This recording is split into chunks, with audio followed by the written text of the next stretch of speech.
بسم اللہ الرحمن الرحیم۔ میرے پیارے دوستوں، بھائیوں، بہنوں، پیپلز پارٹی کے ورکروں، بزرگوں، السلام علیکم۔ جی بھٹو، آج جس جگہ پہ آپ اور بلاول کھڑا ہے، یہ وہ مقتل ہے جہاں شہید ذوالفقار علی بھٹو کو شہید کیا گیا۔ یہ وہ جگہ ہے جہاں شہید محترمہ بے نظیر بھٹو کو شہید کیا گیا۔ اور دونوں ایک ڈکٹیٹر کے دور میں، ایک ڈکٹیٹر جو ان سے خوف کھاتا تھا، ڈرتا تھا، مگر آج آپ کو خبر ہے اور آپ کو پتا ہے کہ قدرت نے ان دونوں ڈکٹیٹروں کے ساتھ کیا کیا ہے۔ اسی طرح ہوتا ہے، عوام کی آواز اٹھانے والوں کی آواز بند کی جاتی ہے، اور جو عوام کے نمائندے نہیں ہوتے ہیں انہیں بڑا چڑھا کے دکھایا جاتا ہے۔ تاریخ کا یہ بھی ایک پہلو ہے۔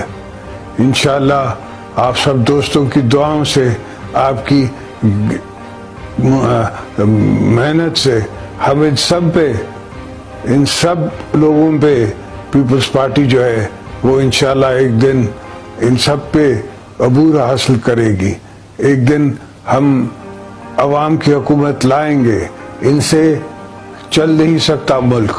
سوال یہ نہیں ہے، آپ لا تو سکتے ہیں، سلیکٹ تو کر سکتے ہیں، مگر ان سے یہ امید رکھنا کہ وہ ملک چلا لیں گے، یہ نہیں ہوتا، یہ ہو نہیں سکتا۔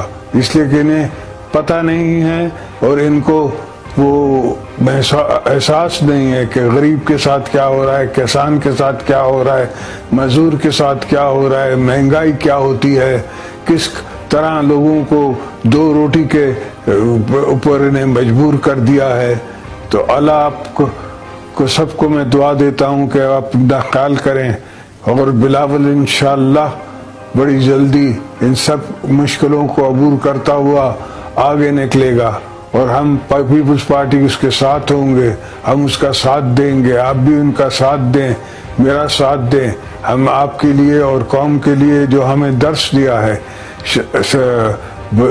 شہید ذوالفقار علی بھٹو نے اور شہید محترمہ بے نظیر بھٹو نے، وہ درس ہمیں یاد ہے۔ ہم اس درس پہ چلتے ہوئے انشاءاللہ عوام کی مشکلیں آسان کریں گے۔ عوام کا وقت آئے گا، اور یہ سارے ہمیں اللہ نے ایک بڑا خوبصورت و نایاب ملک دیا ہے۔ اس ملک سے جو عقل ہو جس کے پاس، تو وہ آپ کو بہت آگے لے کے جا سکتا ہے، اور جو نہ ہو تو وہ آج کی طرح جس طرح ہو رہا ہے اس طرح کر سکتا ہے۔ مگر انشاءاللہ آپ نے پہلے بھی ہمارے دور میں دیکھا کہ ہم نے عوام کی خدمت کی، آج بھی ہم اسی سوچ کے مالک ہیں کہ انشاءاللہ آگے جا کے عوام کی خدمت کریں گے۔ جی